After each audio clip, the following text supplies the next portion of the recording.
And welcome everybody to another episode of Mac Yak. Tonight we have a short crew tonight. Bruce is currently driving out of town, I believe, and Steve is currently driving back home from I believe he was at a baseball game, right? Yeah, yeah, I think so. Mets game in New York. Mets. Who cares about the Mets? We have a short crew, or we're short on people, because I'm 6'3". I don't know about you. I'm not sure. I'm 6'1". Well, I'm 5'11", so hey, I guess I'm the shortest one. You're all taller than me. All right, guys. So welcome to Mac Yak number 121. And as the title in there says, we replaced one Aussie with another. So we have Madeleine with us tonight. So she's gonna give us a story later on in the show. So we'll be looking forward to that one. So first off, how you guys been doing last week? I should say I forgot to mention that. And also, how is our audio? Before I go any further. Yeah. I don't see any complaints. Yeah. Yet. Yeah, so, all right. So someone's saying about finally getting ready to watch it again. Appreciate that, Fox 198. So we're waiting to see if the audio is any good. Yeah, we seem to be okay. Yeah. All right. Yep, that'll work. Audio's good. There you go. All right. So I finally got everything up and running there on this side, so we're good to go. Anyways, guys, anything going on this week that you guys have been doing? Not really. It's hot. It's loud. Every day Yeah. gets louder and louder with all those cicadas waking up. And, just getting adjusted to the humidity and the heat. It takes me a few days to get adjusted. Is there anybody in the chat that doesn't understand what we mean when we say the cicadas are waking up? I know it's it affects a very large area of the country, but not all of it. Yeah, well, this particular brood has been in the ground for 17 years. Yeah. Yeah. So Really? these bugs are 17 years old. They come out, they mate, and then they die. What a life. That's pretty much what they do. Is they sleep underground for 17 years. They come out for about a week or so, and then I think 7 to 10 days, something like that. And then I think I don't know. the young burrow into the ground where they stay for 17 years. Yep. How they can tell, I don't know, but they come out every 17 years. Like clockwork. And the ones that are coming out right now are the largest. So there's different groups that come out every 17 years. It's not like they all come up at once, but this is the biggest group, and so they are very loud. And it's, I thought people were exaggerating. Like, oh, there's so many cicadas. You see all these pictures online of people being ankle deep in mountains of cicadas. That's not happening here. I mean, they're all over the place, but they're all in the trees. But I went outside after I had dinner tonight, and I had to go back in after 15 minutes. My ears started ringing, and I checked my watch, and we are clocking 95 decibels right now. Yeah. It is loud. Just standing outside. There's so many of them. There's trillions of them. Luckily, I haven't had that problem. I mean, we've had a few, like in the store where I work at. We had a few actually get in the store, and one of them, I sat there and watched it. It was trying to fly out, and it hit the door and smacked itself into the glass, and it was still alive, but it like dazed itself. So I picked it up and threw it outside. So I'm just lucky they're not like what we have right? in Florida. Yeah, they're not big, and they're not dangerous. They're not poisonous or anything like that. No. They're funny to look at. Harmless. Yeah, they're harmless. Yeah. So But I was Florida, talking to my this mother stuff keeps going day and night. It's never as bad as this, but cicadas in Florida, they just go day and night. Here, at least, they have the courtesy to shut up after 8 p.m. When it gets certain temperature, they'll quiet down. But yeah. Yeah. But I was talking to my mom today on the phone, and she said, I was just watching the news, and they were showing recipes on how to make tacos out of these things. And I was like, who wants to eat them all of a sudden? That was never anything anyone talked about on the news 17 years ago, 2004, I think. Times have changed. All right. Well, all I can say is in Australia at the moment, where I am, it's about 11 degrees Celsius outside. It's nice and cool. There's no noisy bugs. It's beautiful down under. But you guys got all kind of stuff that can eat you. Yeah, look, going outside anytime in Australia, you take your life into your own hands. I mean, we've got a cattle farm, and I worry about my little dog because she's a moron with snakes, and we have about four or five different breeds of snakes that are on the farm that are highly deadly. Like, if you get bitten by one of those things, if you don't get to the hospital within half an hour, it's highly likely that you'll die. I got a question. Does anyone else see Madeleine's video freezing, but her audio is still going? Yeah. Yeah, once in a while, but the audio is good. Yeah, the audio is good. It's just the video freeze. Okay, I just want to make sure it wasn't just me. Skype. It's Keep just her, keep it's her going with internet. the lists of reasons why I will never visit Australia, man. You just added another one, right? Well, to be honest with you, it's not the snakes that I would worry about so much. You guys got critters over there that are worse than snakes. It's the bugs. It's the bugs. Yeah, we do. We've got a lot of poisonous spiders as well. It's an interesting place to live. Yeah. All right. I'll say we probably have as many poisonous snakes here as Australia does. Yeah, pretty much. All right. Anything else, guys, before we move on? Nope. All right. Yep. So we're going to move on to the news and announcements, and I'm going to throw it over to Dana for the first topic here. So go ahead, take it, Dana. All right. Since Bruce is not here, I agreed to read this. You got to use your Australian accent, though. I don't want to do that. No. I'm out of practice. This is Bruce's project that he's been updating us on week after week. This is the Epic Games versus Apple trial. And he wrote a little paragraph here in our show notes, so I'm just going to read it word for word for everybody. The Epic Games versus Apple trial is complete. Now we wait for a verdict. Comments made by the U.S. District Judge Yvonne Gonzalez Rogers suggest it will be weeks or even months before she makes her decision. It is thought to be unlikely that either side will get a clear win, though. The concept of side-loading software is likely to be rejected, as this is recognized to be a strong security risk. However, while it is accepted that the App Store brings the customers, once a customer is playing a game, it's the game maker that provides customer retention. The judge has hinted that it's acceptable for Apple to charge 30% for the initial game sale, but not necessary for every in-app purchase after the game is installed. So, alternative in-app purchase methods may end up being allowed. At the very least, Apple may be forced to make some significant policy changes in the future. And Jay, I saw what you were doing. I know you said you were going to read it word for word, so I just added a few words to see if you would. Jay tried to trip me up by putting certain words in there. You did good. All right, so hold on a second, Steve. Steve's in here, but I have to. Steve's on a cancerous connection. That's the wonderful AT&T network you got. So you want me to just keep you on audio only right now? Yeah, I guess. Okay. So yeah, Steve's here. I guess he's driving. He's not driving. He's probably at a rest area. No, I'm at my brother's house. We're ordered dinner, so we're okay. just hanging. Gotcha. All right. Steve is not driving. Steve is not driving. At his brother's house. Yeah, he's No, I would not pull a Grudy. I'm not that silly. Kate was worried. Yeah, Kate said you were driving and chatting. So No, that's not worry. That's judgment. yeah. Right there. Yes, but I did not do what Grudy does, so that's not me. Yeah. All right. So let's talk a little bit about this Epic thing. I mean, weeks to Yeah. come up with a decision. Does that make any sense? Oh, you need I to am allow not- proper time for bribes and negotiations. It takes time. Yeah.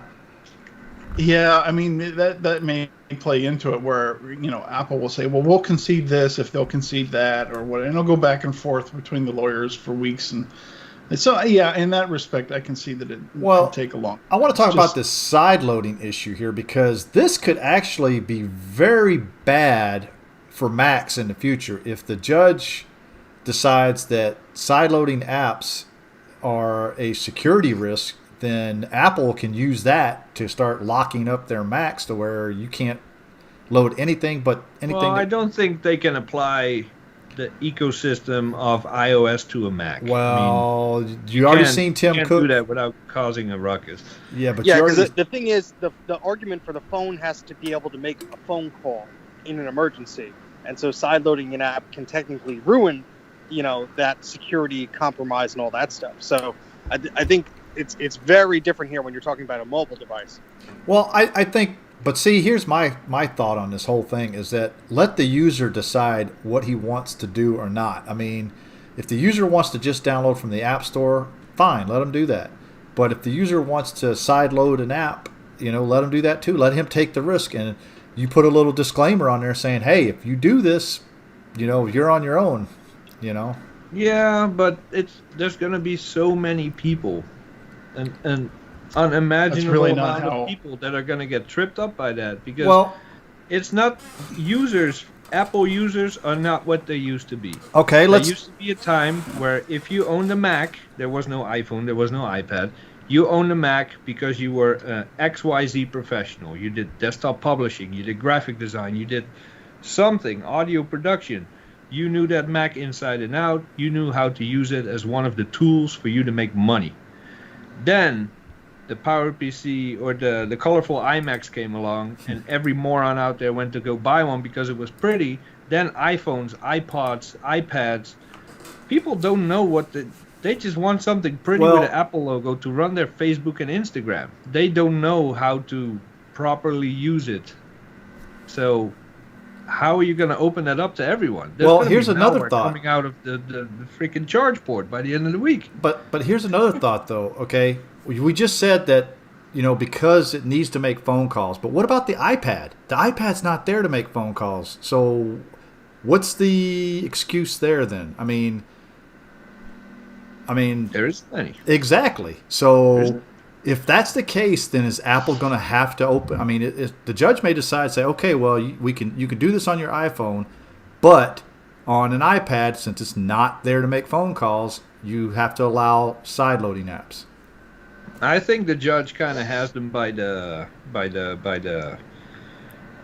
whatever. Yeah. By the Apple that stamp. it's acceptable for Apple to charge 30% of the initial game sale, but not necessarily for every in-app purchase after the game is installed. I agree with So what that. people can do is like, hey, here's our app.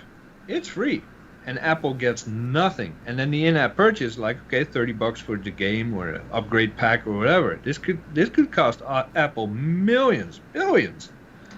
So, curious how that's going to play out. I think that Apple could come back and say, well, a free app, that doesn't apply to. Because, again, you're saying to charge 30% for the initial game app. So if you get a free app, then Apple's going to say, okay, we're going to take 30% of in-app purchases because you just got to, around the free app or the 30% game, Yeah, ahead, they're going to Madeline. have to adjust their small print pretty quickly there. I just see continually a lot of this behaviour is money-grabbing behaviour. Oh, yeah. You look at for example, the Adobe Creative Suite. Now, I don't want to be one of those people that goes, oh, years ago I used to do blah blah blah. However, you bought Adobe Photoshop, you bought the application, and that the outlay after then was an upgrade path, but now I'm paying $1,200 a year for the Adobe Suite. I'm just, I see all of this, and it really doesn't fly very well in terms of these organisations looking like they're just continually trying to get more and more and more money out of users. Yeah. I agree. Well, I think we did a few topics on this in various episodes over the years. The whole subscription model and how no one likes it but the people that are cashing the checks, But Yeah.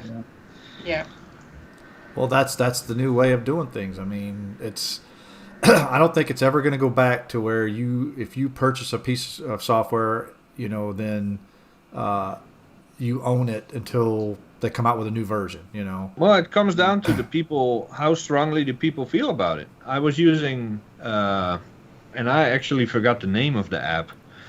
It's an app where you you program in a piece of text or whatever with a keyboard shortcut. You type the shortcut, it types all that text for you. I forgot what it was called. I had no idea. I paid for that software, and they went to a subscription model. Speech to text, OCR? No, it's something. It's like a macro editor or something. Yeah. So I'm like, you know what? I'm not paying this. I love this software. I use it without probably realizing it 100 times a day, if not more. And I said, it's going to be a pain in my ass to switch away to another app.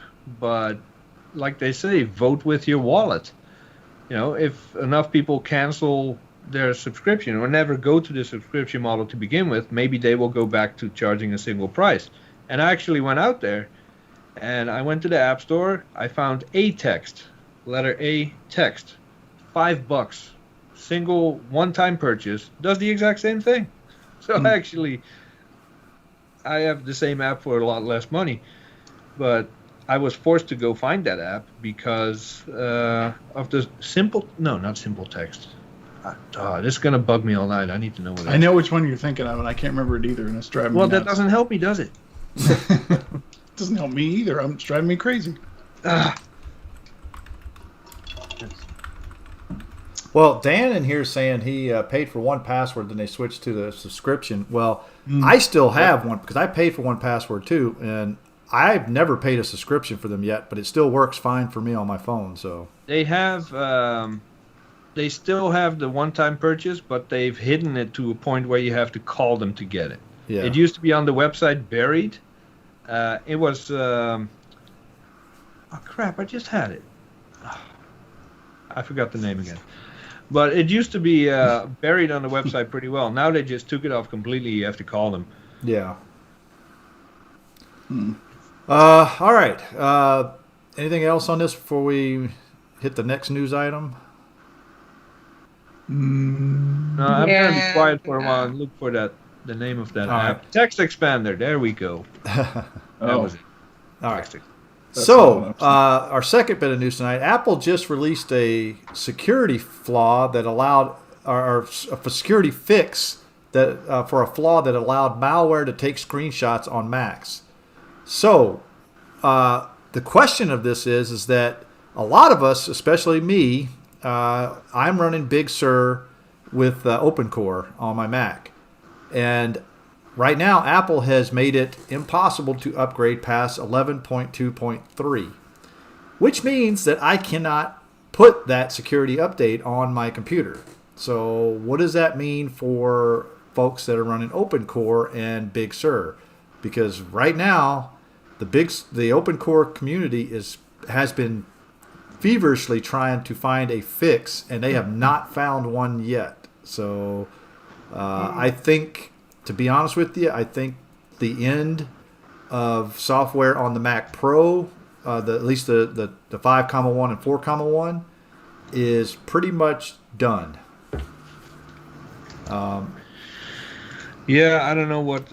Every time a new beta version drops, they keep trying, and it's seriously not for a lack of trying. They put hours a week into this, trying to figure out how to get the Mac Pro updated to the latest Big Sur.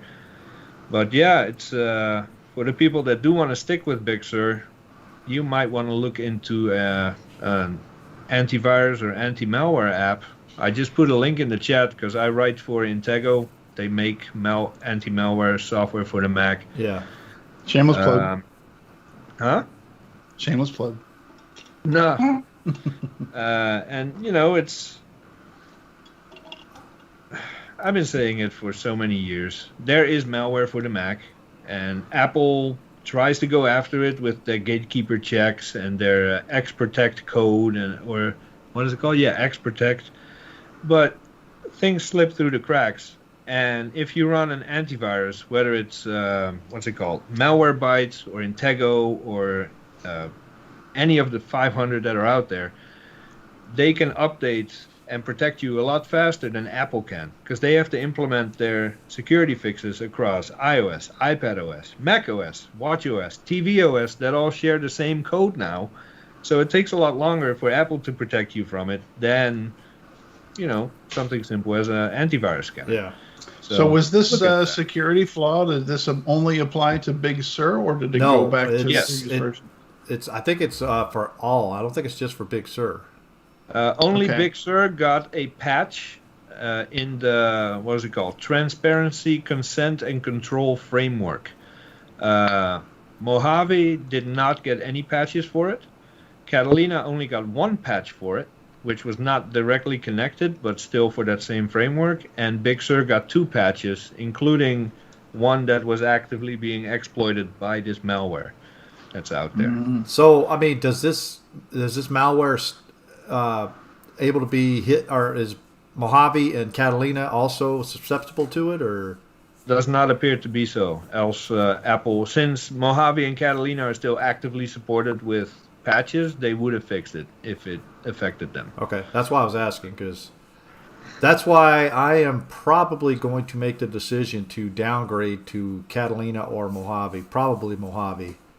But that means me giving up my, stacks. I mean, how widely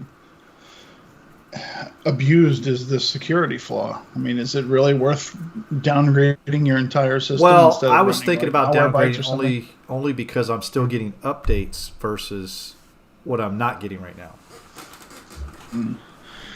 Frank, I don't know. do you mean stacks on the desktop? Yes. Yeah, It's in Mojave's Mojave. got that. Yeah. Yeah. Oh, does it? I Yeah. forgot. I mean, I see. It's been so you're long not since I a ran developer, Mojave. Because this particular malware hides in Xcode projects to try to spread itself through GitHub repositories. If you're not a developer working with Xcode, the risk of you ever getting this is, I mean, you'll probably accidentally swallow a cicada before you get infected with this thing. But Especially if it's somebody makes a vulnerability, recipe. and now that the word is out, other malware is going to try to exploit this vulnerability in this framework, whether it's through Xcode projects or fake Flash player installers that still an amazing amount of people fall for. You don't know. So once Apple announces this and the word is out, they're going to try to exploit it from every angle, and it's just a matter of time before different kinds of malware go after it. Because it's not a secret that millions of people still use older macOS versions, so they're gonna get someone. Yep. Yeah. All right. Patrick is asking, Mojave end of life. I guess he's asking if Mojave's end of life is this year. Probably after WWDC next week. You think? No, once 10.12 officially drops. No, it'd be 11.2. Oh, 11.1? No, No, it'd be 12 actually, or will it be? no, we're on 11.4 now, so it's going to be 12. Whatever No, comes we're on after Big 11.3 right now. No, It's- 4. No, 11.3.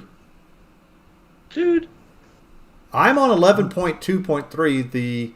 The newest updates were 11.3 point something, unless they put 11.4. So no, is it, 11.4, that's what includes the security fix. so the question is this going to be a version 12? That's Yeah, it's got to be version 12, not version 11, I don't know.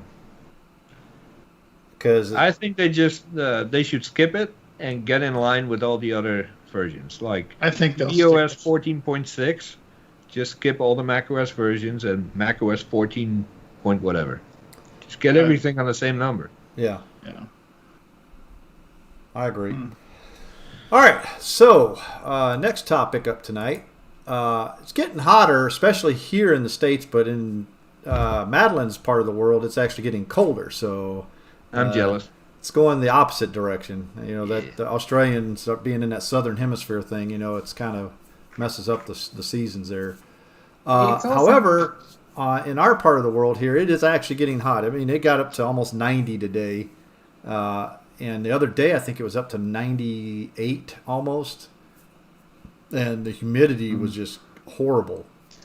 Yep. Excuse me, let me translate that. 98. Oh yeah, that's very toasty. Yeah. I don't speak Fahrenheit yet. Working on it, but not I yet. was going to say, Jay, you've been here how long now? 12 years.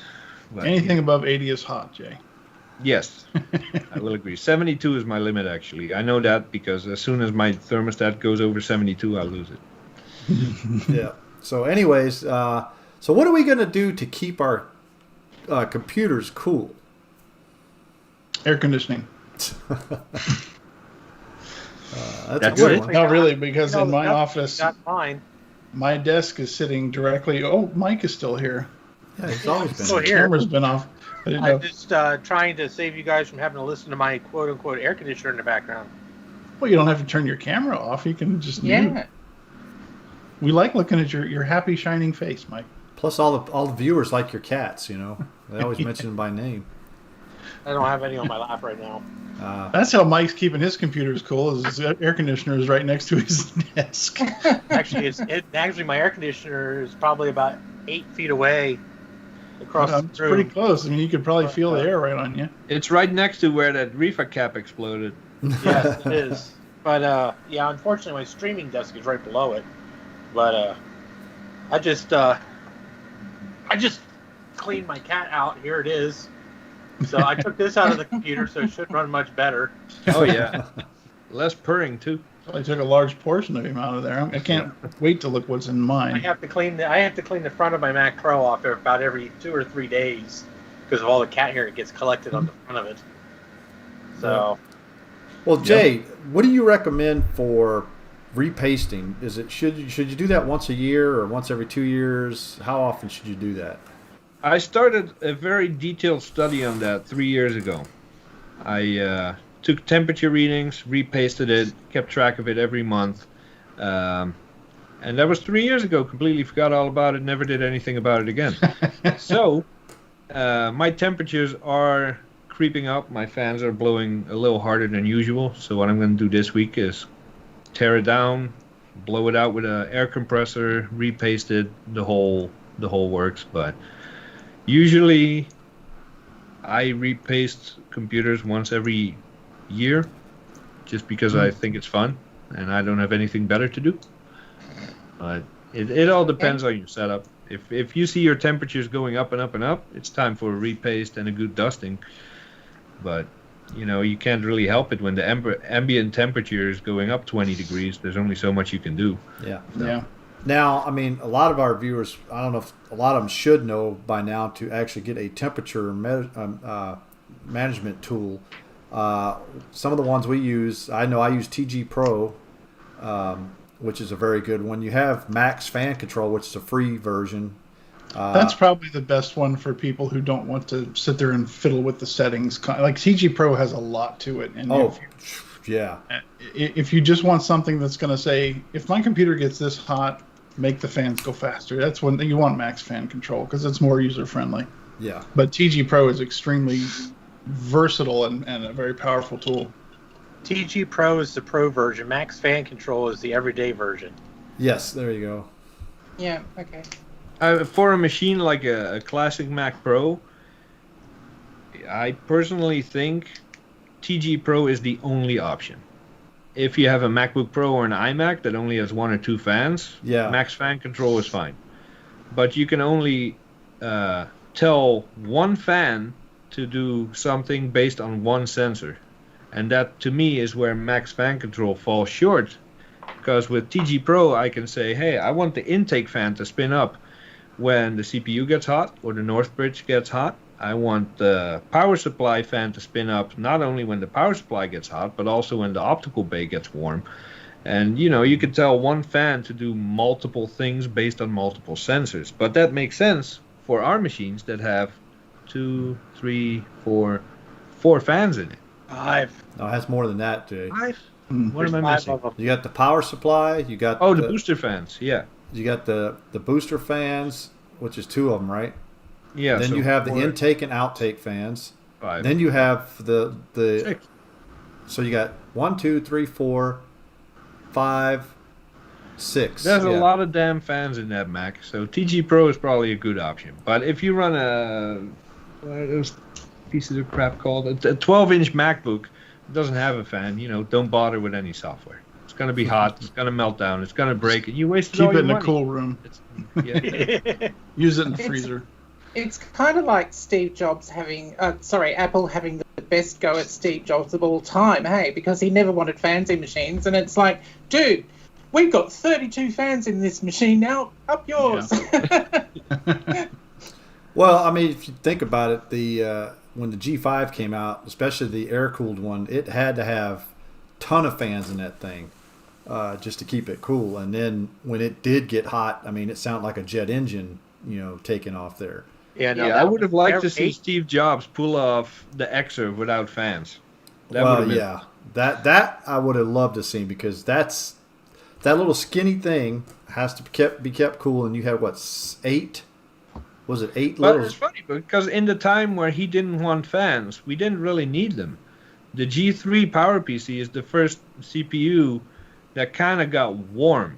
In the blue and white that I had, I never even got it hot, but it had a big fan in it. Mm-hmm. But on the iMac with the CRT above it and stuff, you could get away with not having a fan. It would reduce the lifespan. But how would you? He couldn't have kept that up with the G4, the G5, and the Intels. There's no way. No. Yeah. He had to give in at some point. Yeah. He couldn't keep it up with the 68K Max. So Do they get hot? they can, yes, the 040s can get warm enough. Some of the 040s come with little, rudimentary heat sinks on the CPU. Yeah, I had one of those on my Performer. It was just had like a little aluminum heat sink that kind of just clipped on, and that's with a little dot of maybe thermal paste or something, and that's it. But it's funny because the CPU is a plastic encased CPU. It wasn't metal or anything. So I was like, why have a heat sink on something that's that's got a plastic case or a It's ceramic. Looks cool. or ceramic? Yeah. Yeah, But, it was kind of like as soon as he left, though, they stuck a fan in the SE, and that was that was the start of fans forever.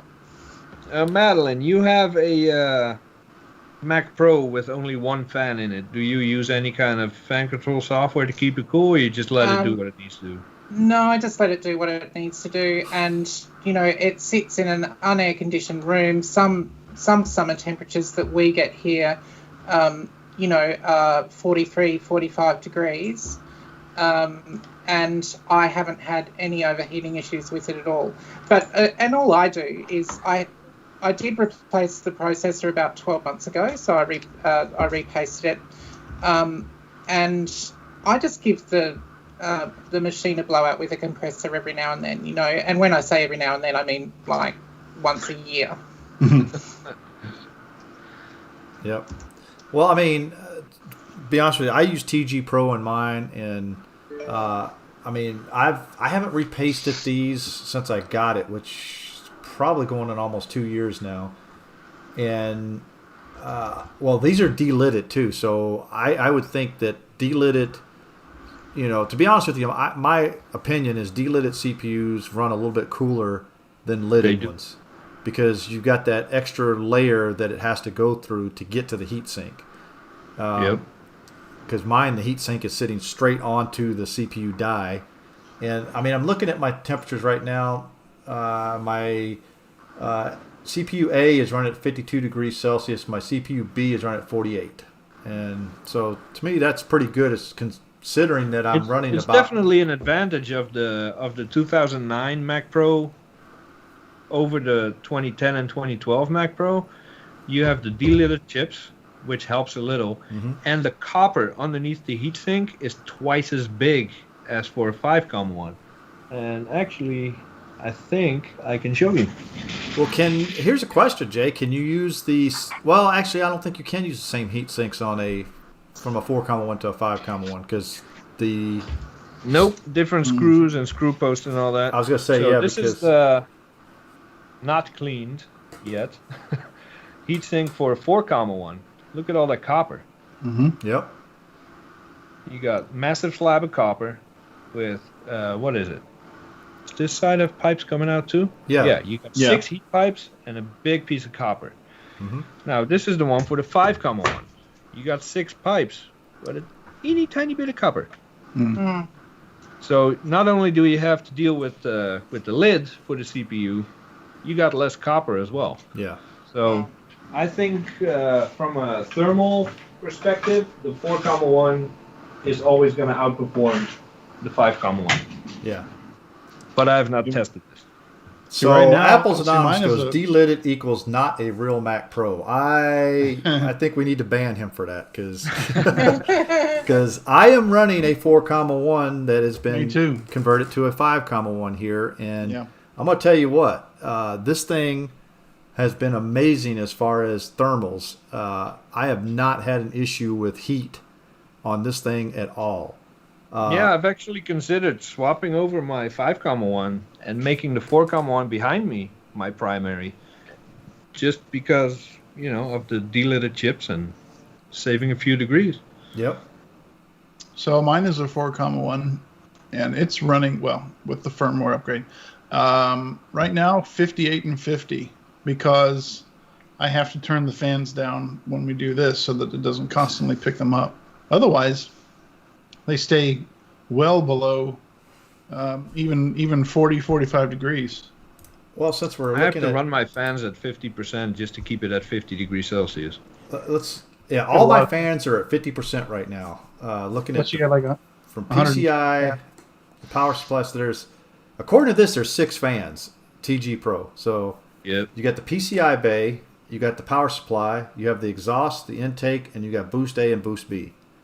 All of them right now, according to mine, are running 50%, and I'm running that on auto boost. Yeah, it's definitely, and I use a dust filter in front of my Mac Pro, which I never clean ever, ever. There's like an inch of meatball on there, and meatball is my cat for people that don't know. My Mac is an inch thicker on the front than it should be, and I should really clean it. So this thing is huffing and puffing, trying desperately to get air, and it can't. So I should Take it probably off clean there. that. Huh?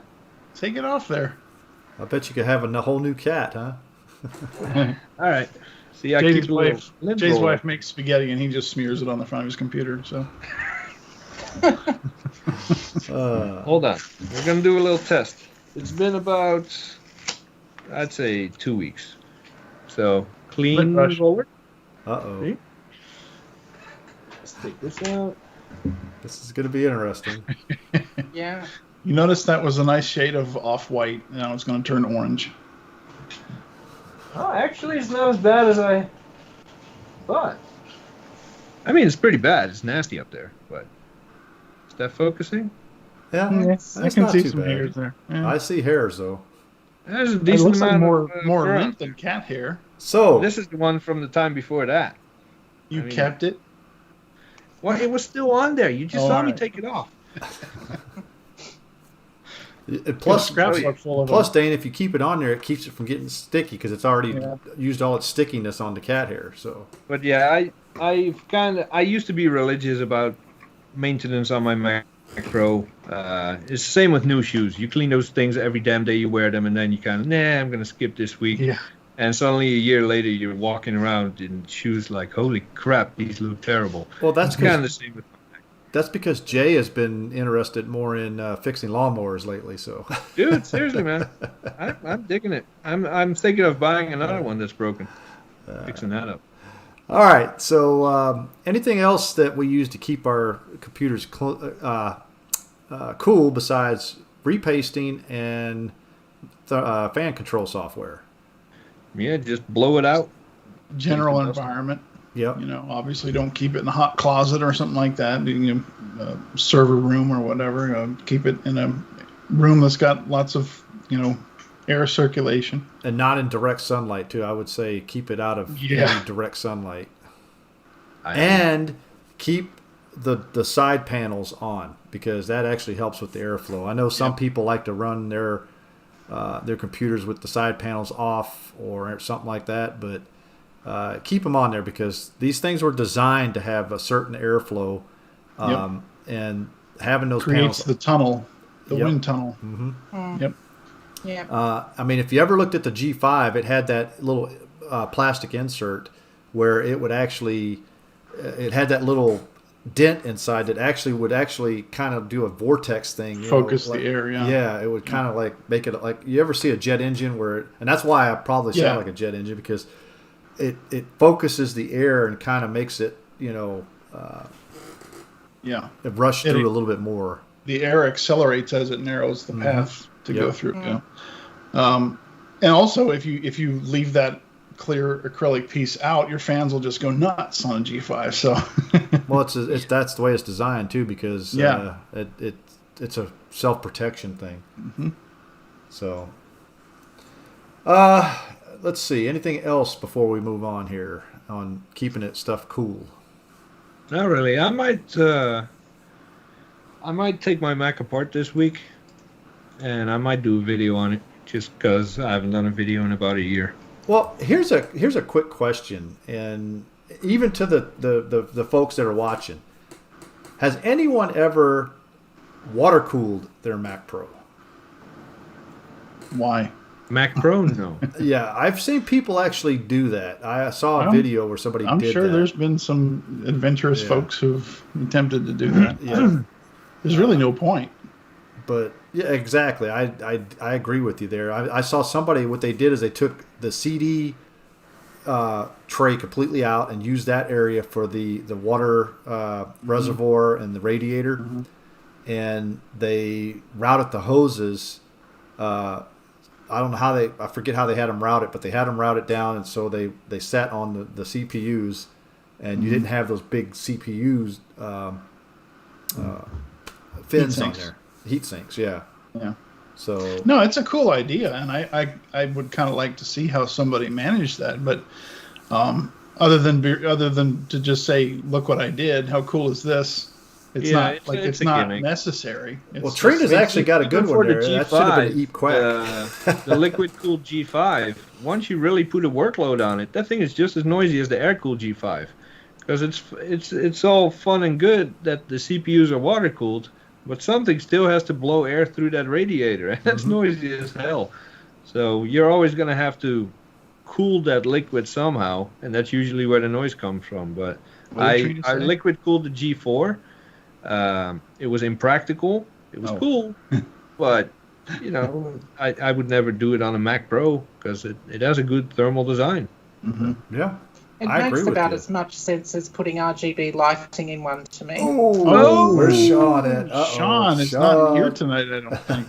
Ouch.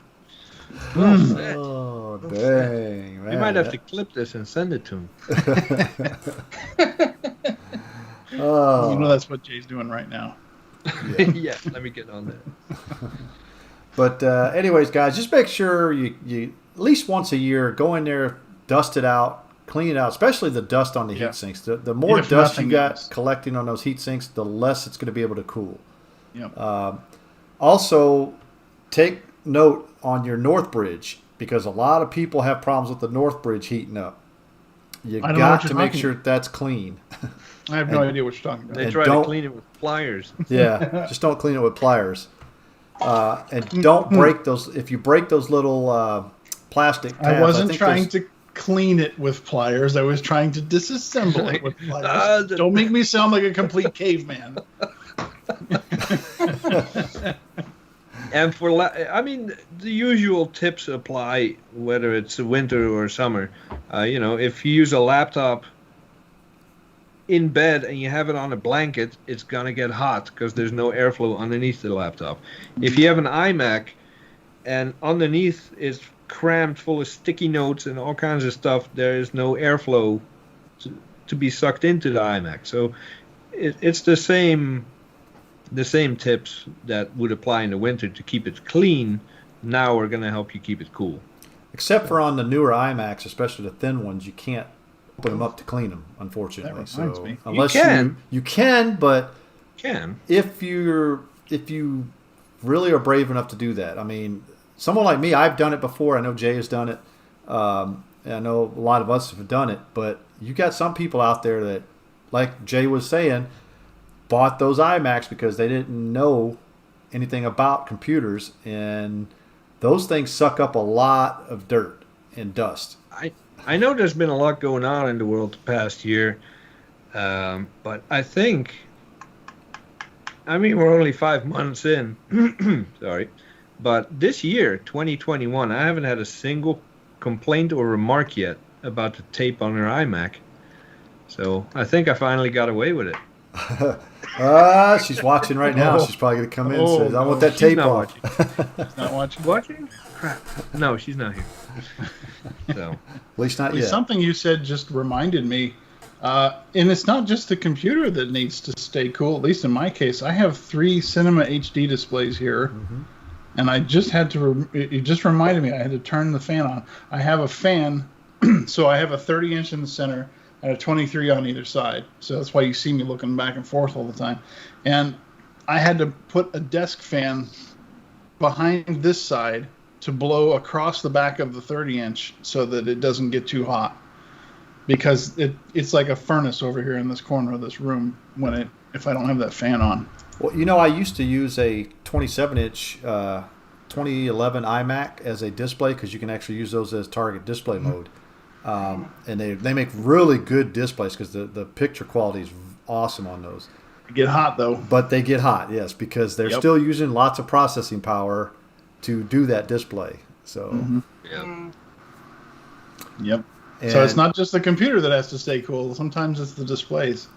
I'm already feeling better. The bad thing about the 2011s was it had that little strip on the top where the heat would come out, and if you had it under a desk where the heat in couldn't a cubicle escape, Yep. It just stays in there. Mm-hmm. Yeah. The thing about this monitor is that it doesn't just radiate up; it radiates toward you. Like, I can feel, as I get closer to the screen, that I can feel the heat radiating toward me. No, that's actually radiation. Compared to when we started the show, you actually tanned. No, that's just sweat. That's because it's hot. Yeah, and it's getting better now because I just turned the fan on. So yeah. I have 2 or 3 of those aluminum displays, and I hate them. I hate them with a passion. I think they're hideous. I think the picture quality sucks. They use an incredible amount of power, and they get hot. So now that you mentioned this, I might actually sacrifice one to do some experiments with cooling them down, because the plastic on the sides, you can just rip those off or drill some holes in there. Maybe put a little 10 or 12 millimeter fan in there, rig it up to the USB port, see if you can. That should be fun. You should bring your display and come over, and we can do it. No, you can use your own and test it out first. You know what you really need, Dana, is to put some ceiling fans up, man. I have a ceiling fan. It's on right now. Oh, I'm not going to show it because it's ugly. Maybe you can water cool those displays and put some RGB lighting in them. Let me give you a little disclaimer here that before I moved into this house, this was a child's room, and for the longest time before I converted it to an office, I did not change the ceiling fan, and I have a new one. I haven't put it up yet, but this is my fan right now. He actually painted that last week. Is that green? It's like multicolored. Like, it's on high right now, but you can see there's. I was gonna say I see red, green, yellow. Yeah. It's red, yellow, orange, and green fan blades. So you have an RGB fan. Yeah. I had RGB before RGB was cool. Oh man. Now my camera's off. And your RGB actually cools you. There you go. Yeah. Not very well. It pulls air up instead of blowing it down, so it just. Well, then hit the little switch that turns it around. I know. I'm just like, I'm gonna replace it, so why don't I just leave it alone? You've been saying that for months, dude. I know. All right. So, anything else before we move on? No, as you used to say, I think we beat this one. We bludgeoned it to death. There we go. Just make sure you guys keep your Macs cool. That's bottom line. All right. Next topic is Apple has said that they're moving to a no bootable backups anymore. So in other words, you will not be able to boot off your Time Machine backup. So I haven't read the article or anything. Does anybody want to jump in on this? No, they suck. It's Apple. I think I already heard something about this when the M1 first came out, that it wasn't properly supported. I don't know if it was M1 related, APFS related, but there have been issues with bootable clones and carbon copy cloner backups and all that stuff. The long and short of it is that if you make a clone to an external drive or have a quick recovery flash drive that you want to boot off of. No, it's not going to happen, says Apple. Well, that's stupid. It is stupid. That is because how many millions of times has that saved people in the past? It's the same with target disk mode that they got rid of. It's stupid. Yeah. It has there's no reason to axe it other than to just be a douchebag. And they did it anyway. It's part of the whole right to repair thing, I'm sure, because they want you to bring the computer in to get serviced and they can charge you for it. Which is ridiculous because, as long as it takes them to fix things these days and for the amount of money that they charge you to do it, I can see this being a big problem for people in the professional world, people in the workplace. If they're thinking of getting a Mac and they find out about this, they're going to say, well, no, I'm not going to buy a Mac. Well, I said this last year. What was it last year? I think it was last year. A few potential clients that I was going to get were schools, local schools. They had a huge fleet of Macs, mostly laptops. And, they were going to come to me for their repairs and maintenance. It was a huge contract. And they said, no, sorry, Macs are all going out. We're switching to Chromebooks. They suck. We like Mac better. But for a school that doesn't have an infinite budget, we need repairability. We need these features that they're stripping off. We need them. And a Chromebook meets our needs. So that was a bummer. And a lot of companies are going that way. Well, because let's say there's a super good excuse, and I know my camera's off. Just kidding. Yeah, I know. Let's say it's all about security, or they have some excuse that, okay, fine, valid reason. It's not like you can open it up and put a new SSD in there, because that bastard is tied to your T2 chip or your M1 secure whatever the hell is in there. So you can't even do that. So then what are you left with? Bring it to Apple, be down. So now everybody needs to own 2 Macs, just so you have a backup to keep your work going? No one's going to do that. So I'm just skimming over this article. It says the first problem is with macOS Big Sur. Apple made it so that macOS resides on a cryptographically sealed signed system volume, which could only be copied by Apple Software Restore. In fact, you can't even see the boot drive anymore because it's 2 different containers now. I noticed that when I installed Big Sur, trying to see that container is impossible. They like you said, they hid it, and it's encrypted. So basically, it boots off of one and then it runs off of the other. I don't know if that makes any sense, but that's kind of how it works now. And so apparently, they were interviewing a guy, the founder of Carbon Copy Cloner, or the company that created Carbon Copy Cloner. And they say, while our software has experience with the Apple Software Restore, the tool was deemed to be imperfect, with it failing. It will fail with no explanation and operating in a very one-dimensional way. So that sounds about par for the course. We've pretty much circled back to the unimplemented trap. There's no explanation. It just failed. Deal with it. Yeah, right. And Apple shot themselves in the foot as well, because when you bring that Mac to a Genius Bar, they can no longer run Apple System Diagnostic. Well, they don't really have the CDs or the flash drives anymore. It's all done over the network, but you're still booting off an external volume, and that's not working the way it should be. Mm-hmm. So at the Apple Store, it's called MRI, Mac Resource Inspector. They run it. You get those pretty little check boxes like, oh, everything checked out, or, oh, something failed. 9 out of 10 times that doesn't work or is so unreliable most Genius Bars don't even use it. They use it for show to show the customer, but it's not really a valid diagnostic tool internally anymore. That kind of is what they're saying with the second problem they ran into. They say that there's a storage system in macOS called Apple Fabric that uses per-file encryption keys, but Apple Software Restore didn't work for months until the release of Big Sur 11.3, but even then, kernel panics ensued when cloning back to the original internal storage. Yeah. So, yeah. I mean, at some point, this Mac Pro is not going to cut it anymore. Hopefully, that's still 5 or 10 years down the line. At some point, I'm going to have to buy a new Mac, which will hopefully be a 2019 or 20, whatever. At some point in my life, I have no choice. I'm going to be stuck with that whatever is out at that time with all the limitations that apply. Until then, every time I read stuff like this or hear stuff like this, I pet my Mac and I say, I'm so happy I have you. We are best friends. And And you if I sit need to there and fix probably it, say, I you can better last actually for another 5 years. Yeah. And as we know that, as soon as you take a device into Apple now, they say, it's highly likely will destroy your data. So what do you do?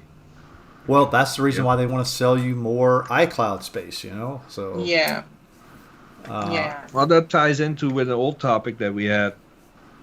I wrote about it or I talked about it. I don't remember. The only way to know if a backup is working is to restore that backup and test it. mhm. Who does that? I don't even do it because I don't have time to do it. Mm. So if all you have is your time machine, then you really don't have anything. It's a Hail Mary. It's blind faith that if you need that file, it's going to be there when you don't even know. The biggest Yeah. question I have is because I didn't really read the article too much, but I know you can boot off of a time machine backup.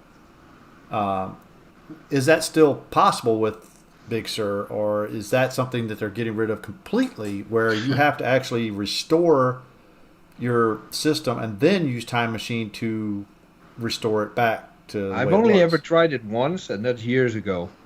And it took so long to load that I Mhm. stopped. I Well, Oh I yeah. did not have the patience for it. I mean, I used to back up to my RAID. I don't do that anymore. My Apple Xserve RAID. It's not even Yeah. connected, is it? No, it's not connected anymore. Shame. But Can I have it? when I when I went to go power it on and I used OpenCore, it would actually show up as a bootable drive because it had my Time Machine backup over there. And sometimes it would actually, if it defaulted to that, it would actually boot off of that. And like Jay said, it would take forever to boot. But it would boot up Let into. me check my startup disk options to see if, because I have Time Machine running for my wife. She has like 6 backups of her Mac Yeah. running. Select the system you want to use to start up your computer. Nothing. So, Mm. I mean, not nothing. My own boot drive. And, Well, the question is it's a network drive, correct? yeah. Okay, see, I mean, it that's shows all the it shows my netboot images, but not Time Machine. that's what I'm saying is that my Time Machine was directly connected via fiber to the Mac Pro, so it saw it as a bootable drive or external, drive. Wasn't a network drive. So I don't know if I don't think you could boot Time Machine from a network drive, but you can boot it from if it's Oh directly God, that would connected. take to it. forever. I mean, we're getting to the point now where these new whatever features, lack of features, are starting to impact the end user like us. But Apple has been a disaster for corporations, and especially IT departments, for a few years now. Where especially with the new what was it? The new file system, APFS, you can't do netboot, you can't do net restore, which is what companies and schools rely on. Without that, how are Yeah. you going to re-image 500 Macs and have them ready by the end of the weekend? You Well, don't. Right. You So- just mentioned something right here, Jay. Re-imaging, because a lot of companies like to take one image and they like to clone that to all their machines to have so everything's exactly the same. Yeah. How is that going They to work? got rid of that. Exactly. They can't do that anymore. They got rid of that in favor of mobile device management, where you have everything tied to a server. You got a profile installed on your Mac that decides how it's set up, which apps you get, and all that stuff. Which is not, you have to sign up. You either have to run your own server, which you need a department to do because it's buggy as hell, or you need to have an account. I forgot what the name of the account is with Apple, so that every piece of hardware you buy, that serial number is automatically linked to your mobile device management profile. So as soon as you take it out of the box, it connects to the Apple server. It knows it belongs to that company and does X, Y, Z. Who does that? Nobody does that because it's cost prohibitive. It's expensive, and they've been messing with IT departments like that for years. and it's only going to get worse. And now the end user, us, is feeling it too. Well, Yeah. to be honest with you, I think Apple is kind of pushing a lot of people, and I hate to say this, they're pushing a lot of people to the PC world because No. not you Let's per not se, go that far but just yet. it's okay? gonna start doing that. I hate to say this because Windows is going to be sitting there filling in that void, saying, "Hey, guess what? We can do this." Whereas Apple stopped doing something because they felt like, "Oh, we don't need to do that." But that's not the only option. There are better options that do not involve Windows, and that is you just stay on Mojave or High Sierra or El Cap or whatever works for you. Until they stop working, and They never stop. Yeah. Dude, we use Mac OS 9. Come on. yeah, but you're not going to be using that for internet and stuff. So No, but I mean, how long until a Mac, a powerful Mac with El Cap or High Sierra, is unable to do anything online? It's going to be a long time. Yeah.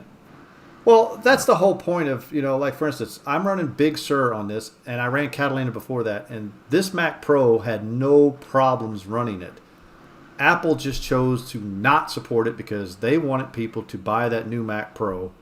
They did not want you to, because to be honest with you, I think if they would have never come out with the new Mac Pro, I think we would still be able to. They'd still be able to update to Big Sur. We were able to update until the day they announced the new Mac Pro. Exactly. That's when what the I'm firmware update saying. stopped and everything ended. Mm-hmm. I don't know how it's been for you, Madeleine, with the trash can, whatever. Does that thing have a name? New. It used to be New Mac Pro, but it's not New Mac Pro. 2013 Mac Pro. Yeah, Yeah. 2013. Trash can. Yeah. Does that natively support Big Sur and still get firmware updates and stuff? Yeah, absolutely, because they were selling them until they brought out the current Mac Pro. So yes, they're very definitely still supported. Well, I can see why, because like you just said, they were selling them up to that point. So Yeah, I forgot about that part. Yeah. Yeah. yeah, they were selling a 7-year-old computer up till a couple of years ago. For the same price. Yeah, they never lowered the price, did they? No. No, they didn't. But did they ever up the specs any, or I think they had they one did. spec bump in 2014 or something. Yeah, fairly early on, I think. Yeah, so they upped the specs of the graphics cards. They upped the specs of the processors. So in 2018 and 2019, you were buying, a 12-core machine with D700 graphics, I think. And they had bigger SSDs in them as well, and a lot of RAM.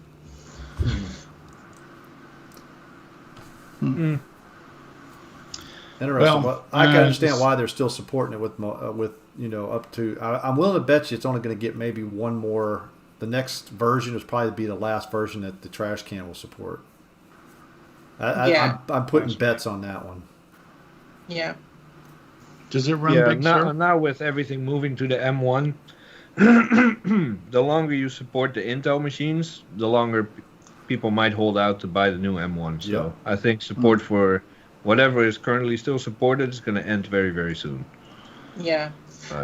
Yes, to answer your question, Dana, yes, it does support Big Sur. I still have Mojave installed on mine, though, because I use emulators that are, 32-bit applications. So I just prefer it, really. Yeah. Well, I don't like the sound of this article at all. That's just, and not just from a user standpoint where I'm used to, I have a problem with my hard drive, I'll just boot off the backup drive and won't be able to do that. That like you were talking about, that's going to be a huge problem for IT departments. Which is why more and more are switching away from Apple completely. And that's why I said they're going to switch away from Apple and go to Windows, because Windows is going to fill that void and say, that we can do that. That's. I mean, it's easy for me to say like, screw Big Sur and M1 and all that. I'm happy on my Intel with Mojave. I can boot off of this, boot off of that, do this and that. But I don't make money with my computer. I can do what I do on a G4.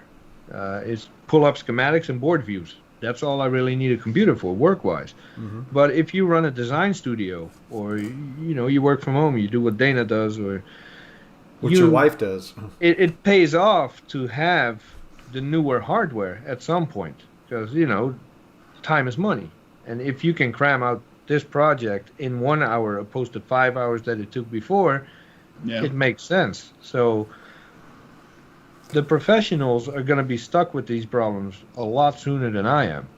Yeah. But the problem is I support these professionals. And if they take away the tools that I have to support them, I'm still going to have to deal with this nonsense. So Yeah. You can see from Apple's point of view, though, that they've really become a consumer electronics organisation. Their business is iPhones, iPads, and and consumer gadgets. And the Macintosh division really is a small part of that business now. So Well, it always has been since the iPod came out, pretty much. Yeah. So I just think that their care factor for the small part of the business, they're kind of bringing it more in line with the consumer electronics part of the business, aren't they? Where you don't have another bootable OS or bootable storage for an iPhone or an iPad. So why should we bother supporting it for other machines? That's kind of what I take away from it. yeah. Well, maybe, looking through this article, they're talking about the problems that third-party developers, like the guys who make Carbon Copy Cloner and all these other, backup drive software manufacturers, maybe Apple will come up with their own option and say, if you need to create a backup drive, here's our utility to do it, and it will work with this new confounded system that they're talking about here. That's the only thing I can think of, but then that's putting all these guys out of business unless they can think of something else to come up with to make and sell.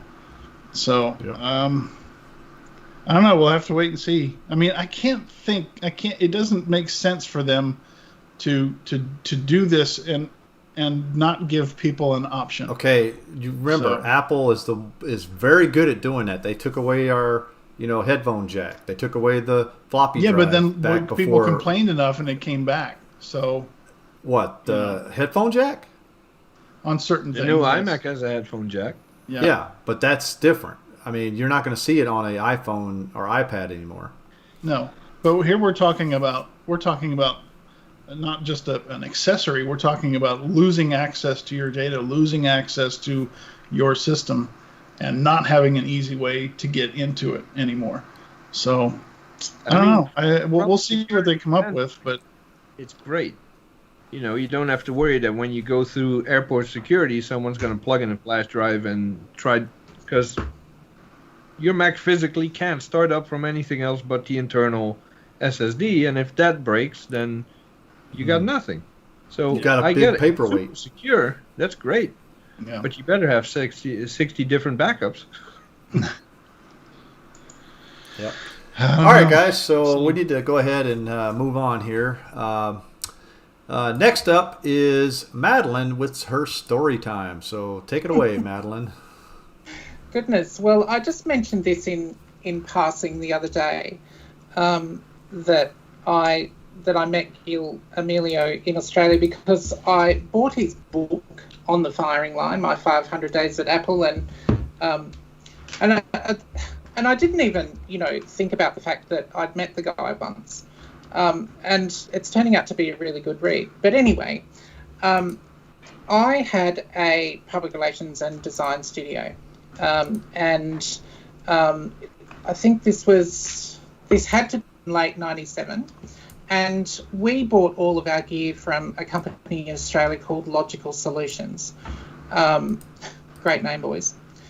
But anyway, they were quite a good supplier, and we had a lot of financial communications clients. And we were putting machines like a smaller, 7100 or whatever the equivalent was then, into some of these clients' businesses so that they could provide us Excel files and Word files in a Macintosh format in a semi-formatted way. They took some of the conversion processes from their accounting systems, and we put it in-house with them. And that was working quite well. So we had a lot of machines sitting in a lot of organisations, and that meant that some of those clients were coming to us and saying, you know, our people really like the Macintosh environment, so we'd like to put in some more machines. So that kind of extended our business into buying a lot of machines for some of those clients, and we put on a guy, and he was IT support for them. But by default, we kind of became a bit of a middleman in terms of, you know, the dealer. And that year we'd spent about $675,000 or so on machines, buying them from Logical Solutions and putting them into clients, including what we had in our studio, which were, you know, 8100s and 9600s and those sorts of things. And the ones in our studio, you know, given they were high-end machines, the dollar value of those was really, really high. You know, they were expensive machines. Mm-hmm. And Logical Solutions came to us towards the end of the year, and our salesperson did, and said, company's going broke. So this was a really big issue. You know, we'd been dealing with them for a long time. We had a really good relationship with them. You know, we just couldn't imagine kind of taking our business to another dealer, given we had this really good relationship. So I talked to this salesman guy and said, oh, okay, so, you know, what are you going to be doing? And he said, I don't know. He said, do you think you'd be interested in reforming the business with us? And this seemed to make a lot of sense. So we had a whole bunch of discussions surrounding that, and we were looking at putting some Apple dealerships in the same places that Logical Solutions had been, and basically creating a new business out of it. And I had a couple of phone discussions with the fellow at Apple Australia, and I can't remember his name for the life of me. And we ended up setting a meeting. So this salesperson, we were going to install him as I guess you know, a CEO of this sales organisation, for want of a better term. He and I went and had this meeting with Apple Australia, and Gil Amelio happened to be there. He'd done this tour of, you know, the Southeast Asia operations, and he was just there for a couple of days, and we walked into this meeting. And he was a really lovely guy. The guy from Apple Australia, though, was an absolute asshole. He was just, you know, he was one of those guys that looks down on you as soon as you walk in the door, and he did that, and he did it very effectively. And so we're sitting in this meeting, and we're saying, look, you know, we're looking at doing this. At that meeting, we discovered that Logical Solutions going broke, they owed Apple $30 million. $30 million. Broke. Yeah, $30 million that just, you know, that Apple wasn't going to get paid. You know, it was just a loss. So I discovered that at the meeting. And therefore, this fellow at Apple Australia had a very dim view of this salesperson. I said, you know, this is not a salesperson's problem. This is a problem inherent with Apple Computer right now. You know, you guys have sent directives. We had all of this information. Apple had sent directives out to all of the dealers, unbeknownst to Gil Amelio, to discount products. But what they were doing was they were reducing the margins that the dealers made out of the machines as well. So the dealers just weren't making enough money to cover costs. And then Apple were offering all of these things in their promotional material, particularly in Australia, where the dealer had to do all of this stuff for new buyers, like support them and, support them, install them at no cost to the customer at the time. So they were losing money hand over fist. And it was really... Sorry, I don't mean to interrupt, but at the time, like, there's probably some people that are watching that didn't really pay much attention or were too young or whatever at the time. But this is also when Apple was hemorrhaging hundreds of millions of dollars every year too, and so that's why they were doing this. They were screwing over the third party sellers and the resellers to try and line their own pockets because they had incompetent leadership. And I don't include Gil with that necessarily, but up to that point, they had incompetent leadership. Yeah, Gil was a great guy, and he basically said in that meeting that that their VPs of sales and marketing, particularly in the Asia Pacific region, had made these decisions to discount the machines and cut the dealers' profit margin on their own. None of this had been a directive from Apple at the time because, Gil Amelio was going out to the VPs in the organisation and saying, we need cash flow, we need cash flow, we need cash flow. And one of the biggest issues that he had was Apple was a siloed organisation. So, you had one division with a VP running it that didn't talk to the other divisions, and this happened across the board, across the whole organisation. So at the time there were dealers and silos within the organisation losing money all over the place. I came away from the meeting thinking, this guy is a lovely bloke, and he's obviously taken the reins of an organisation that has an enormous amount of issues that they have to try and solve. But the Apple Australia guy just he just made me feel like I was 3 inches tall. It wasn't a very nice feeling at all, and almost to the point where I thought, do you know what? Screw you, mate. I'll take my close to $1 million and spend it with somebody, on some Windows machines, which are cheaper anyway. I mean, it was a real. It was. And it's something that I never would have done, but I did come away from that meeting thinking, how can I never deal with these assholes again? Yeah. First impressions matter. Yeah. Yeah, they do. So that was my little Gil story. Okay. Gil was brought in after was Spindler or Scully? Scully came after Jobs left, right? No, Scully came out when Jobs was there. Jobs hired Scully. Right. Because he was at Pepsi and Jobs hired him in. So he took over when Jobs was ousted. And then he had Spindler. Was there anybody after Spindler, or did it go straight to Gil? No, Gil Amelio was already on the Apple board, and Michael Spindler was fired by the board when Gil was part of it. Yeah. So Gil had previously come from a company called National Semiconductor, and he had joined that, or he had been elected to lead that company. And they were having very similar problems to Apple, although it wasn't nearly as complex as what you're describing.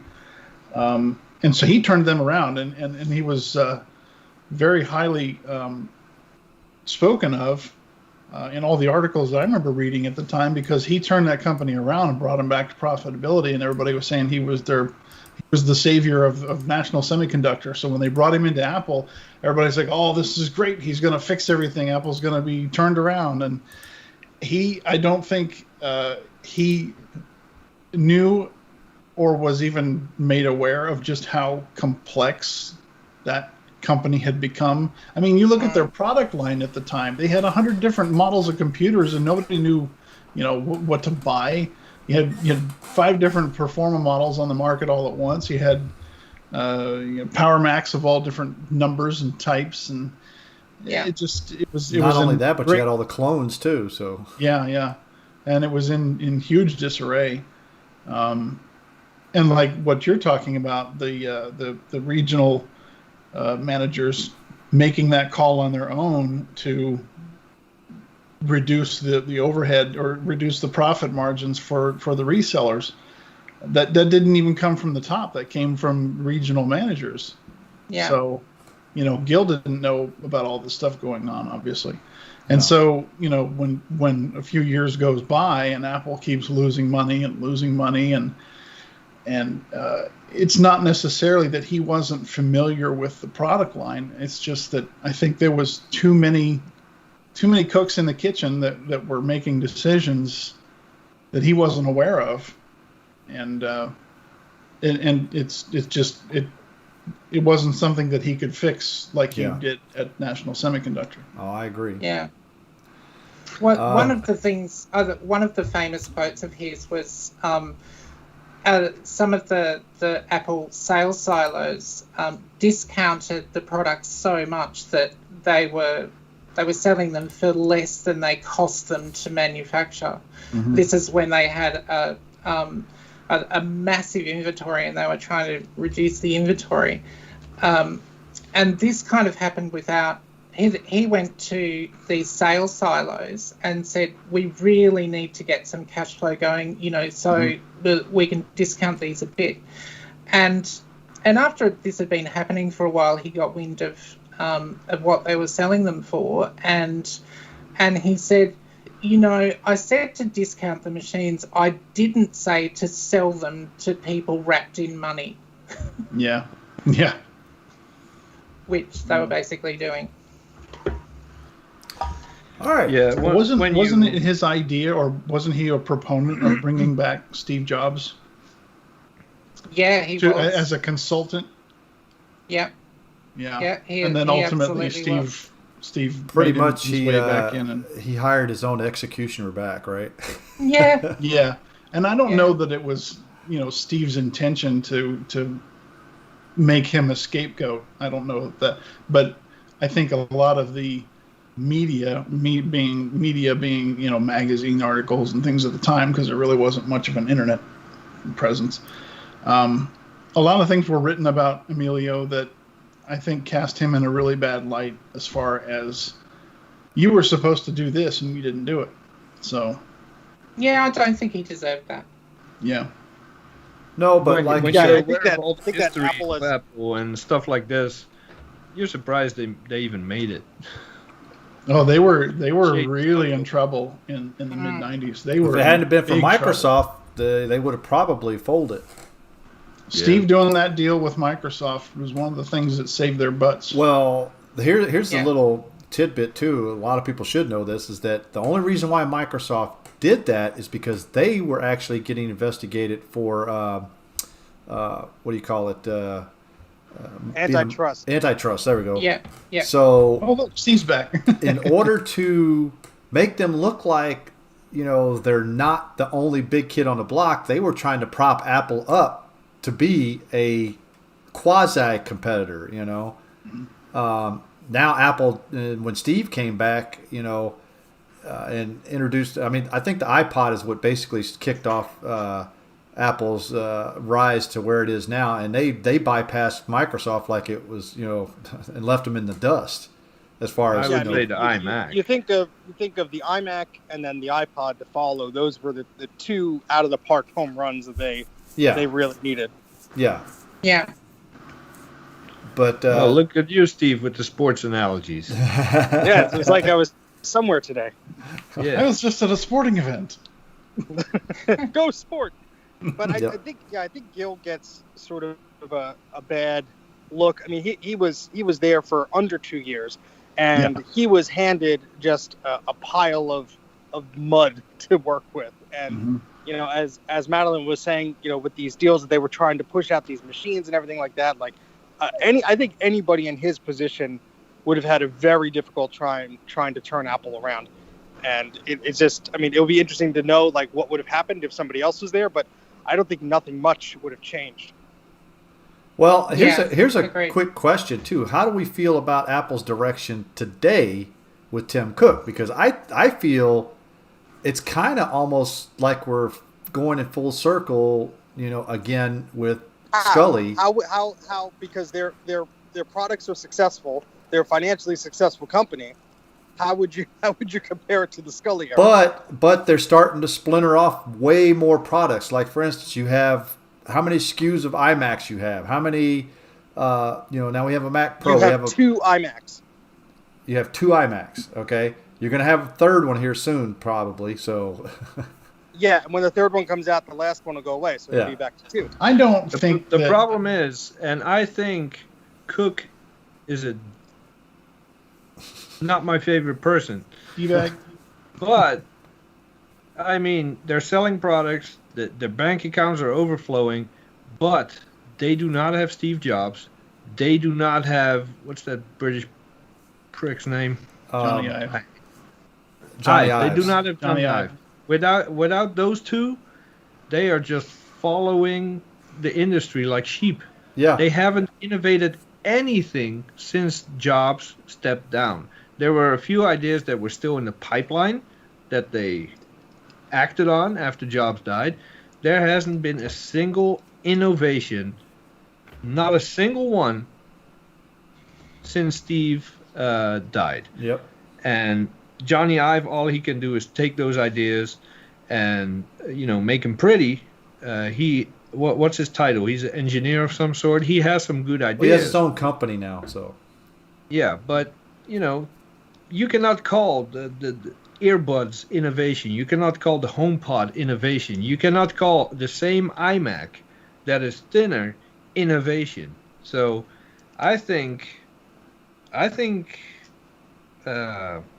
Apple's in trouble. Not right now, not financially, but in the long run, they're going to run out of gimmicks because everything that's happened has just been evolution.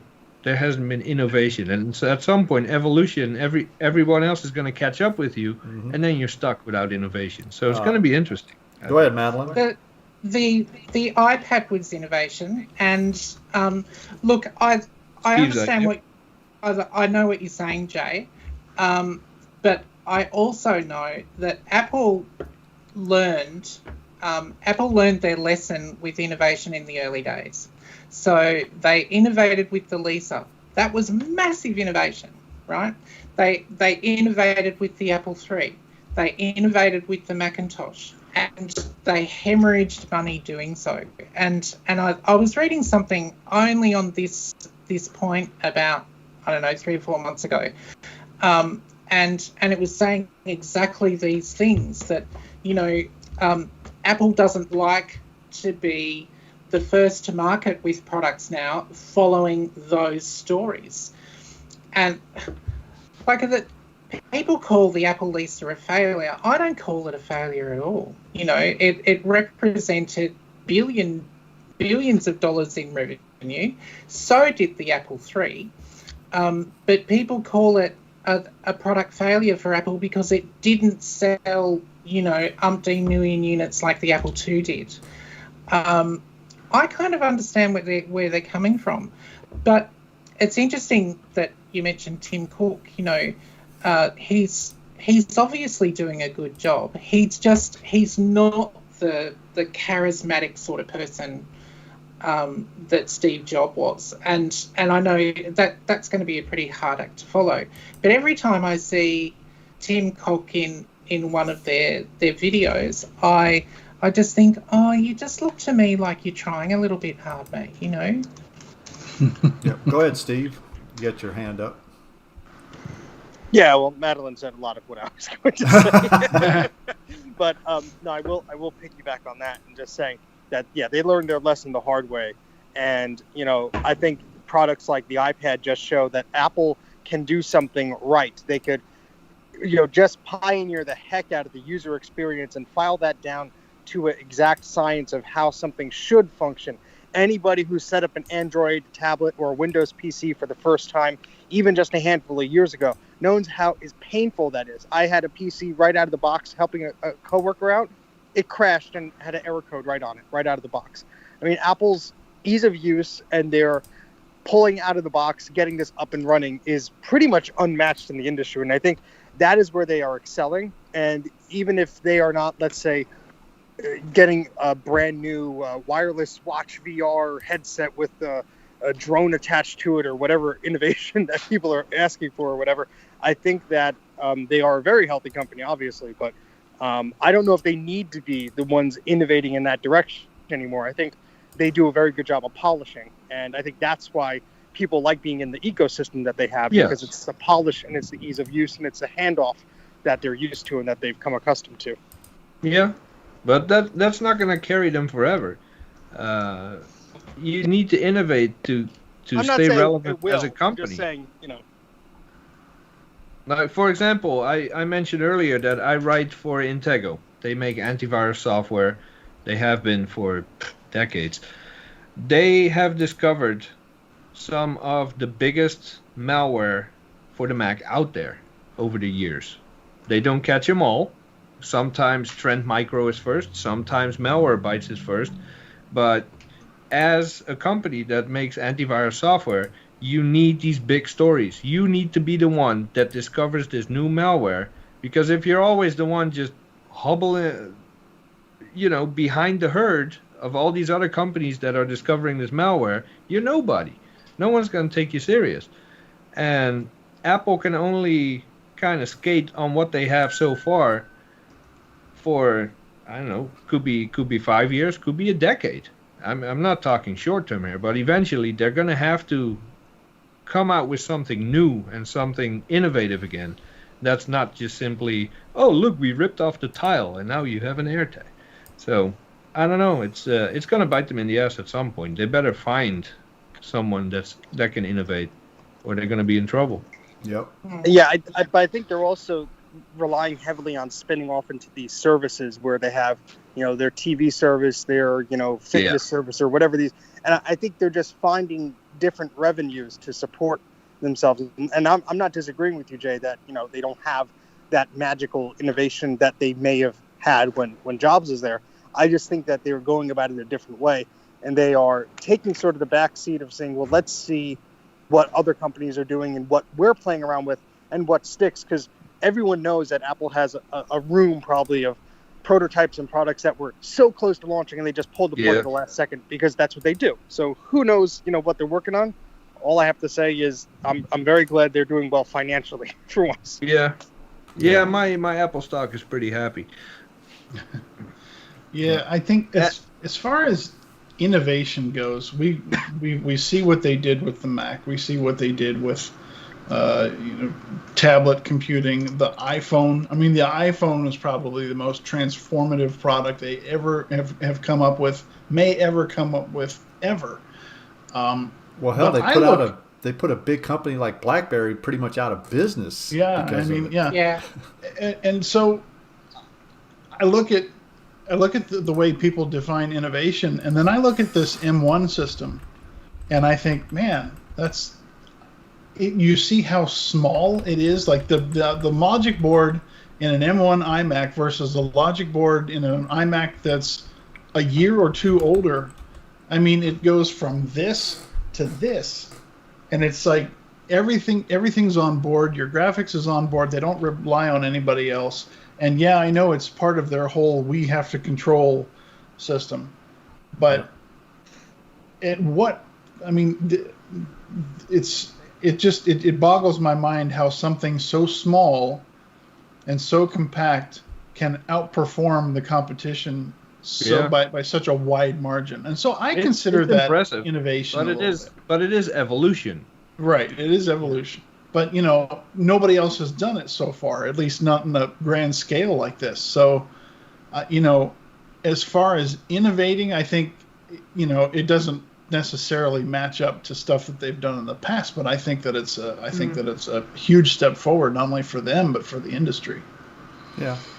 Yeah, and I think that's a perfect example of Apple waiting, taking a look at what they learned from the PowerPC to Intel transition, sitting back in the way back nosebleeds and taking a look at what's going on, and then saying, well, hold on, look what we've done with the iPhone. We've made a system that relies on, our designs and everything. They were slowly buying up suppliers and this and that. I mean, of course, in hindsight, it makes perfect sense. That's what they were doing all along. But yeah, it'd be very interesting to see how other competitors react to this. I cannot see a company like Dell or HP or whatever doing this because they can't. Microsoft owns the OS and they're just the hardware company. So it took a company like Apple to make that step. And it'd be very interesting to see over the next 4 or 5 years where the microarchitecture is for these platforms going forward. Yeah, and they're pretty clever too. Whether it's through leaks or non-accidental slip of the tongue, they have other companies do their R&D for them. Remember when that rumor dropped that Apple was going to come out with a flexible screen iPhone? Everybody jumped on that, and Apple did nothing. They didn't do anything, but all the other companies. Well, they didn't do anything that they millions produced. into it. Who knows what they've been playing with? But you see what other companies did jump on it, and it's kind of turned out to be a little bit of a flop because you get these foldable screens and you use it for 6 months or a year, and it freaking cracks and falls apart. So it wouldn't surprise me if someone at Apple was like, you know what? A screen that I can roll up and put in a pipe and smoke it. It sounds awesome. Let's do it. And someone else is like, hey, this sounds very expensive R&D wise. Let's just float the rumor to Mac Rumors or 9to5Mac and see how people freak out. And they're all going to do it for us, and we don't have to spend a penny. Yeah. I'm sure conversations like that happen all the time there. Yeah. Yep. All right, guys. So we got. We're going to go ahead and move on to our last subject tonight, or topic, you might want to say.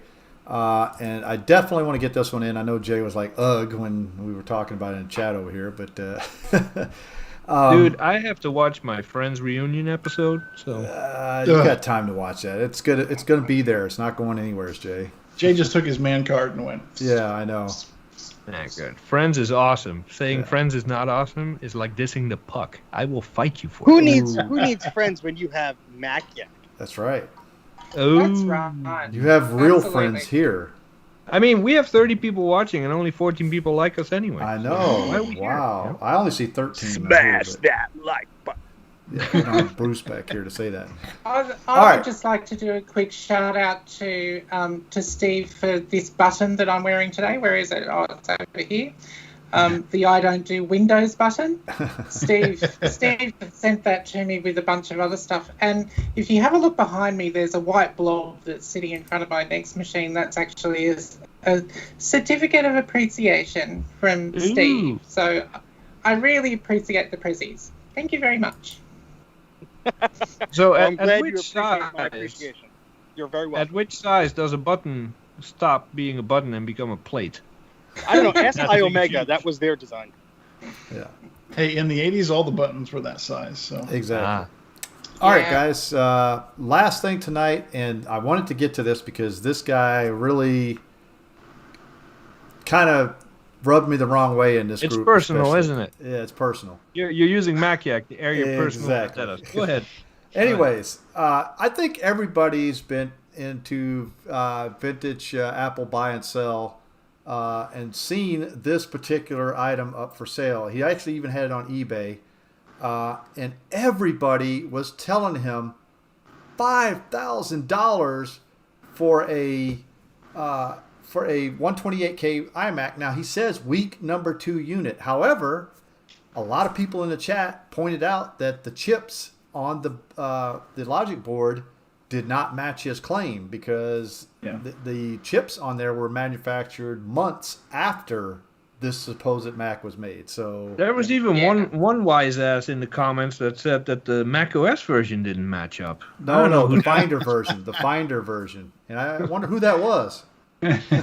Yes, but I wonder who it was as well. Like week 2 of 1984, and the guy's got version 4.1 sitting there, released in 1987. come on, man. Like, The goal. I know, if you're going to charge $5,000, can you do a little bit of research and at least get some period, centric stuff properly? Oh, Goodness yeah, gracious me. exactly. Yeah. That's you know, just simply too much to ask. Yeah, I mean, if you had a machine that had matching numbers on the case, on all the parts, all the components inside, I mean, if it was original as if it had come from the factory, you have the box, you have all of the documentation, all the accessories, even if you have the original and the styrofoam and the wrapper, whatever it came in the box, if you had everything, it still wouldn't be worth $5,000, but it would be, a collector's item. And I'm not saying this isn't, but it is for a much lower price, because in those days when the 128s and the 512s came out, a lot, especially if you had a 128, which is what this is, right? Yes. Yeah. If you had a 128, most of the people who owned one of those ended up buying the 512K upgrade, because the 128 was virtually useless, for any professional application. Well, you're forgetting one very important draw of this sale, Dana, and that is that it has the original reefer cap inside. Well, this one looked really, I mean, to be honest with you, it had a big, I saw one of the pictures had a big corrosion spot on the metal, the metal frame piece. It looked like that's probably why it has a new board in it. Yeah, because I'm willing to bet you the battery exploded in the original board. Well, the batteries were on the back of the machine in those days. Oh, that's right. That's true. Yeah. Well, something exploded in there because, or it just got moisture damage or something like that. But yeah. So I think Justin nailed it. He said he smoked his stimulus money and needs more. Well, here's the thing. I mean, my stance with these type of machines is, if it's a collectible item to you, if you want to dump your money on it, sure. But I think that unfortunately half the people that are looking to acquire this stuff have no idea what a reefer capacitor is, no idea what a battery is, and they're just buying this stuff blindly, and they're going to get hosed for it. And it's like, do I feel sorry for them? Not really, because if you don't do your research, it's kind of your own fault. But it's also like these people trying to sell these machines are just blatantly, just trying to get as much as they physically want for this thing. And it's just, I mean, I'm not going to talk about the eBay effect, but it's all this garbage all over again. Oh, it's the eBay effect. Trust me. There's an eBay effect. Yeah. Oh, yeah. Ooh, if Well, we get the thing about this, Steve angry enough, we might be able to get a good game of UT out of it tonight. Steve so, Smash. But The thing about anyways, this guy was that he posted this ad, and people were saying, "Hey, you're asking way too much. Here's why." And he was coming back saying, "Oh, well, I've been doing this since the 70s. You're not educated on all this." And people were giving him legitimate reasons as to, here's what's wrong with your sale here, bud, and here's why you're asking too much. And he just kept berating people in all the comments. And, I happened to say, I think I made a comment that said something like, if you want eBay money, post it on eBay. Don't put it in an enthusiast group. Exactly. And then complain about people wanting garage sale prices like some kind of sanctimonious jackass. Just, if you're going to go sell on eBay, sell it on eBay. Don't come over here. And these are people who are trying to be a community and help each other out with their hobby, not necessarily their collection. And, you're just Dana, are you angry? in a bad mood. At first, I thought this was. Yeah. At first, I thought this was Unreal Goldman Tournament number 2. angry? I thought this was another Goldman here. I think so. Dana is rant video angry. What do you say, Dana? You going to go live after this? I just made it, didn't I? Yeah, there you go. It's out there. It's on the internet. It's on them internets now. Yeah. I mean, the only thing that's missing from this post is I know what I have. No lowballers. if he adds that, it and all some makes polka sense. dots on the image. I think he actually said that at one time. He goes, Polka dots. well, another issue too. He goes, this is a week number 2 unit. However, I don't think he realized that these were being manufactured way before, the actual date that they actually released it, January 24th or whatever the date well, it was. even if the number on the case could be a week 2 unit, but Exactly. the parts that are inside were not. Yeah. So Yeah. yeah. The way I see it, the eBay flipping phenomenon. So I'll give you an example of that, and this is what really gets my goat. There was a boxed Lisa for sale on eBay, but it was local pickup only, and it was before I knew you guys to see if any of you were near it. And this box, Lisa, sold for $6,000, right? Which, I mean, look, for a Lisa, that's a fair enough price if you've got all the boxes with it, you know. And I personally like boxed stuff. I have a fair bit of it, and you know, Spoken like someone that has space. And so a fellow bought it, and not 2 days later, so he's gone and picked it up, and he re-released it with the same photographs for $18,000. And I see this happen all the time. Yeah. But when he relisted it, he listed it as brand new in box. Now, I know for a fact that machine was not brand new in box. And even if it was brand new in box, it would mean that it would have exploded batteries in it and it would be useless, you know. Anyway, I was going through sold listings for Lisas about 3 weeks ago, and somebody paid 18 grand for that machine. Wow. Somebody bought it. Wow. You know, and because you've got people you've got people out there doing that sort of thing, like falling for those sorts of prices, then all of these other wankers fall for the same phenomenon. It just promotes the eBay effect. Yeah. Well, and that was one of the things that this guy on this particular ad was saying, like, stuff on eBay was selling for that much, and Dana made the correct assumption. Well, then go sell it on eBay. I mean, you don't come into an enthusiast group asking for champagne prices, because you're not going to get it. You know, absolutely. People in our group know what stuff is worth. People on eBay don't really have a clue sometimes. You know, they just see it. Oh, that's an Apple product. It must be a lot. You know, I'll buy it. Steve Jobs' signature's on the inside. Technically, it is. Guess what? It was on all of them. Yeah. I see a lot of maybe this is a good topic for, you know, a video of one of us talking about the pitfalls of buying vintage Macintoshes and how not to get screwed. So what you're saying is we need to rant Yak. Yeah.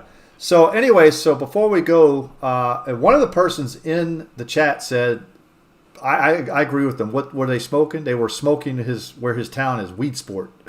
Whatever that is. Sport, yeah. That was the joke we made on messages. It was a Weed Sport. Yeah. Are we going to post either of the other? No, we're not going to do that. We'll save that for next week. But I just wanted to get this one out of the way, because this guy, just like I said, I'm using Mac Yak as a personal vendetta against this guy, because he deserves it. Well, yeah, none of us are really disagreeing with you, Greg. So. Huh? I know. You have my full support. So, Duke and Trina, we will get yours next week. Yes. Unless we find something better. Actually, this was Trina's picture, I think, or Duke's picture. Or no, this was Dana's picture. This is your picture, Dana. I took that one the other day. Yeah. Yeah. So we'll have to make a screenshot of Duke's in case the sale ends before next week. Yes. All right, guys. So I think we've reached the end of our show tonight. So has anybody got anything else they want to talk about before we call it a night? Really, really, really got to pee. So let's go another 30 minutes, guys. No, just kidding. All right, so our next show is June 3rd. So we will talk about what we're going to do for the WWDC then, yes? Mm-hmm. All right. Yep. Yeah. Oh, by the way, yeah, that is right. That is correct. The WWDC is next week. So we will have to talk about the keynote. And I think, Dana, you said something about a new MacBook Pro, possibly? It is rumored that there will be a new Mac Pro introduced. Mac at the Pro or MacBook Conference? Pro? MacBook Pro, sorry. Okay. That's what I saw on Apple Insider. And it was from a guy who's been more hit than miss on his little predictions or leaks or whatever you want to call them in the past. So who knows? But at the very least, we will see new capabilities for all of the operating systems and whatnot. Yep. And I'm pretty sure that they're going to introduce a new OS there too. So that's usually when they do that. So and is iOS. it June 7th? Is that the day of the? I believe so. So yeah, we can. All right, guys. So that's pretty much wraps up the show tonight. If you guys want to join us on Discord, the link is up there. Oh wait, we can't end because Dave hasn't showed up yet. Oh, that's right. We're way over time too. Where the hell's Dave? All right, I'm just going to pause while I pee myself. Yeah. Hold on. So I'll stall and just say that I will make up for me not appearing here. I'll do a stream tomorrow of a very nasty looking computer logic board I've come into, and the guys know what I'm talking about. But you're I not saw going to that want to one. miss this one. Yeah, I saw that one. Good luck with that. All right, guys. So make sure you hit that like button. We've got 20 likes and about 30-something viewers right now. So let's hit that like button. Also, make sure you hit that subscribe button and hit that bell notification icon because we only do this once a week. You're only going to get one notification a week. So, we don't do this. Share. Yeah, we don't do this like 20 times a week like, Steve or 20 Bruce times? does, but, so, guys, we'll see you guys next week, and you guys have a great evening. See ya. Have a good Memorial Bye. Day. Have a good weekend. Bye.